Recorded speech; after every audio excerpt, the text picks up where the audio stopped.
हमारा भारत देश में बहुत सारा राष्ट्रों में लॉकडाउन चल रहा है। ये लॉकडाउन इस परिस्थिति में, इस समयों में बहुत ही महत्वपूर्ण है। ये लॉकडाउन के द्वारा जो हर दिन प्रतिदिन महामारी फैलते जा रहा है, उसकी चेन को हम तोड़ सकता है, उसको हम रोक सकता है, ताकि हमारा देश, हमारा लोग बच जाए। यस, इस समय के लिए लॉकडाउन बहुत ही अच्छा है, लेकिन अपने आत्मिक जीवन को लॉकडाउन ना करें। मतलब वचन में लिखा है, लेवी व्यवस्था 6 अध्याय 13 पद में ऐसे लिखा हुआ है, वेदी पर आग लगातार जलती रहे, वह कभी बुझने ना पाए। हम लोग निरंतर जलता रहना है, हर समय जलता रहना है। मतलब हम लोग परमेश्वर के साथ कनेक्ट होता रहना है। हर परिस्थिति में हम लोग परमेश्वर के साथ जुड़े रहना है, तब ही हम लोग सुरक्षित रह पाएगा, तब ही हम जीवित रह पाएगा। हमें परमेश्वर से कनेक्ट करने वाला चीज क्या है? प्रार्थना है।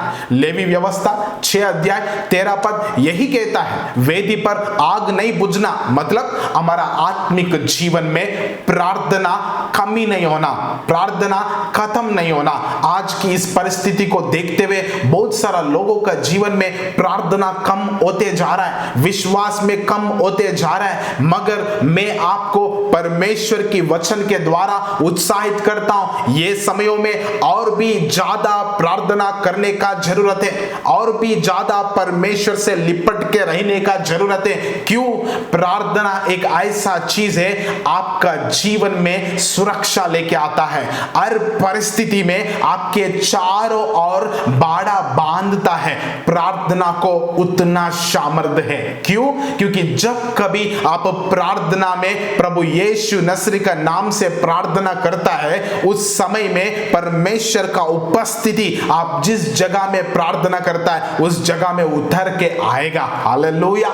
जिधर परमेश्वर का उपस्थिति रहेगा, उसके विरोध, मतलब परमेश्वर का विरोध क्या खड़ा हो सकता है? बीमारी, महामारी और कोई अंधकार की शक्ति परमेश्वर का उपस्थिति में टिक पाएगा क्या? नहीं, उतना सामर्थ और किसी को नहीं है। विशेष करके प्रार्थना बहुत ही जरूरी है। ये सीक्रेट आयुब पुस्तक में हम देख सकता है, आयुब जान लिया। वो प्रतिदिन बड़े भोर में उठ के परमेश्वर के सम्मुख में बलि चढ़ाता था। मतलब परमेश्वर को स्मरण करता था और प्रार्थना करता था। उसके कारण परमेश्वर ने आयुब की चारों ओर बाड़ा बांध के रखा।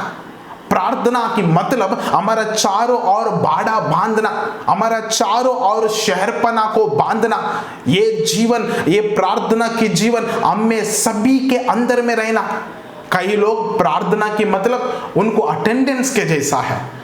हम लोग अटेंडेंस देता ना स्कूल में, यस सर या प्रेजेंट सर हम बोलता ना, वैसे ही कई लोगों को प्रार्थना की मतलब सुबह उठ के धन्यवाद प्रभु, बस हो गया उनकी प्रार्थना। रात में सोते समय धन्यवाद प्रभु, हो गया उनकी प्रार्थना। कई लोग तो प्रार्थना ही नहीं करता है। संडे सर्विस में जाता है, चर्च को जाता है, यदि किसी जगह में मीटिंग है तो उधर जाता है, खत्म।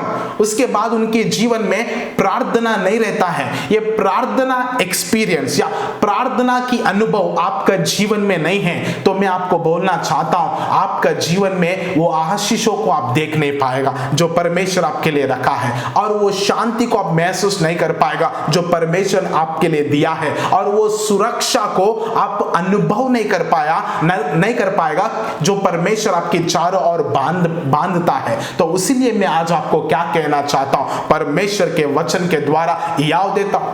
निर्गमन पुस्तक 30 अध्याय 7 पद में भी लिखा हुआ है, दिन में सुबह और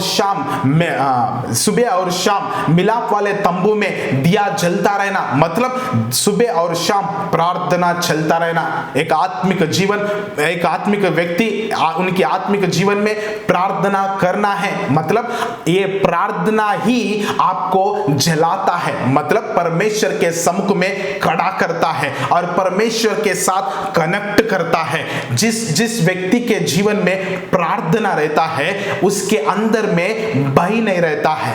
चाहे वो कुछ भी परिस्थिति क्यों ना हो, उसका जीवन में वो हैंडल कर सकता है। हम सुबह उठते ही प्रार्थना के साथ शुरू करना। ऐसा वक्त लोग को मैं जानता हूं, उनकी गवाहियों को मैं जानता हूं, 2-2 घंटा 3-3 घंटा उठते ही परमेश्वर के साथ बिताता है। उनके साथ बिताते वो बहुत ही अच्छा से परमेश्वर के साथ बिताता है। मैं ऐसे परमेश्वर के दास को जानता हूं जिसने उसका पुस्तक में पढ़ रहा था, उसने कह रहा है, मैं यदि परमेश्वर को सुबह उठ के पुकार नहीं पाएगा तो वो दिन पूरा मुझे खोया खोया जैसा लगता बोल के एक भक्त ने उसकी गवाही में लिखा है।